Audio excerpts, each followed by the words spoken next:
Donc, une petite vidéo explicative du goupillage des chevrons sur la sablière et la fêtière.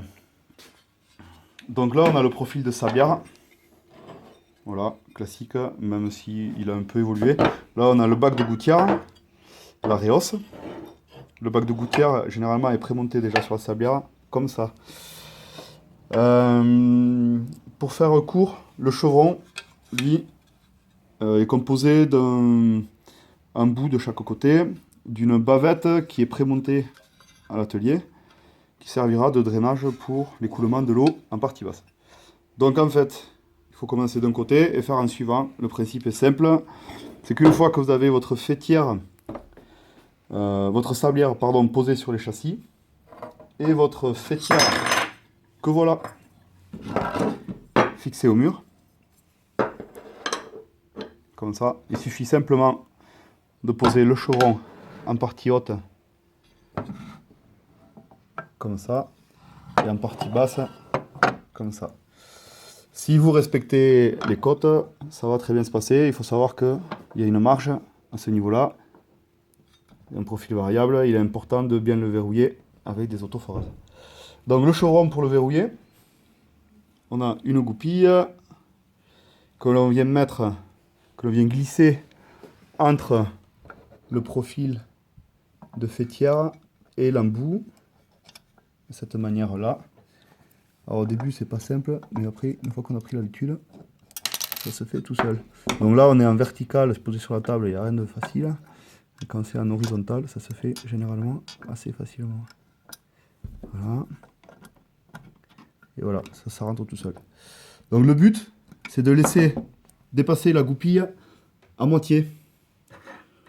Pour pouvoir par la suite se servir de cette même goupille pour tenir l'entretoise qui vient entre les chevrons.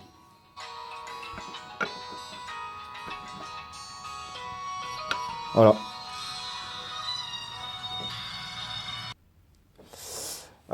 Donc l'entretoise du haut, et c'est exactement le même système pour la partie basse. Je vous fais voir avec celle-là. On a toujours la même goupille qui vient se loger dans la rainure là. Si on voit sur la vidéo. Voilà. La goupille qui vient se loger ici exactement. Et une fois qu'elle y est, elle y va toute seule. Tac. Et l'entretoise, de la même manière, qui vient se mettre exactement au même endroit, qu'on applique contre la goupille du bas. Donc la goupille du bas verrouille l'entretoise et le chevron. Et sur la partie haute de l'embout, il y a cette goupille qu'il faut éventuellement prémonter sur l'entretoise. Comme ça, on n'a plus qu'à faire enfiler l'entretoise en bas et la faire glisser dans l'embout du chevron en partie haute. Donc on fait ça, on part d'un côté, on va jusqu'à l'opposé de la toiture de la véranda. Autre chose que je peux vous parler, donc le profil, le porte-joint de fêtière, généralement c'est celui-là, il en existe 2 ou 3 autres, suivant les cas, on met pas le même. Donc lui, il est très simple. On vous donne la cote, généralement du bas de la fêtière à haut de ce profil. Ça vous permet de le prémonter avant de placer les chevrons. Ainsi que la saignée pour incorporer la cornière qui fait l'étanchéité en partie hausse. Qui aide à l'étanchéité, mais il faut quand même mettre un compriband et un silicone sur la partie haute de ce profil. Le joint vient se rabattre sur la plaque de remplissage ou le vitrage.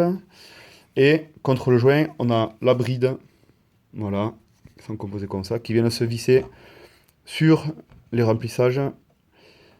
Voilà, qui viennent se visser comme ça, dans cette rainure du chevron, ici. Donc les vis sont fournies.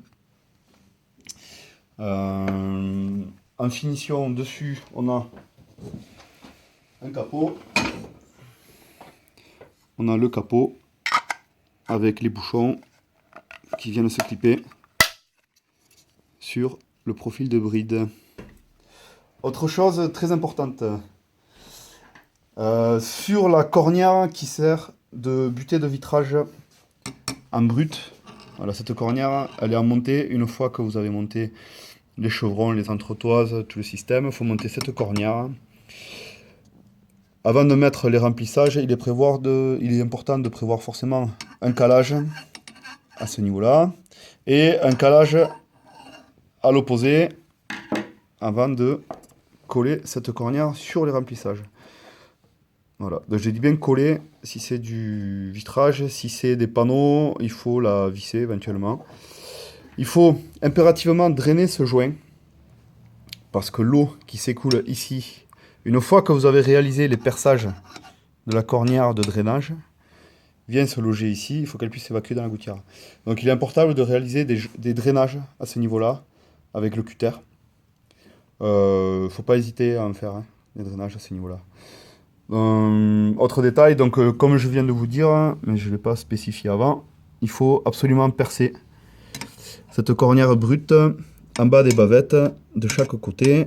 Voilà, à ce niveau-là.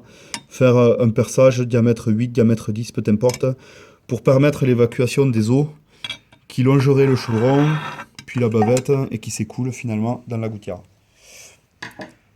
Donc voilà, donc si vous avez d'autres explications, il faut nous appeler, n'hésitez pas.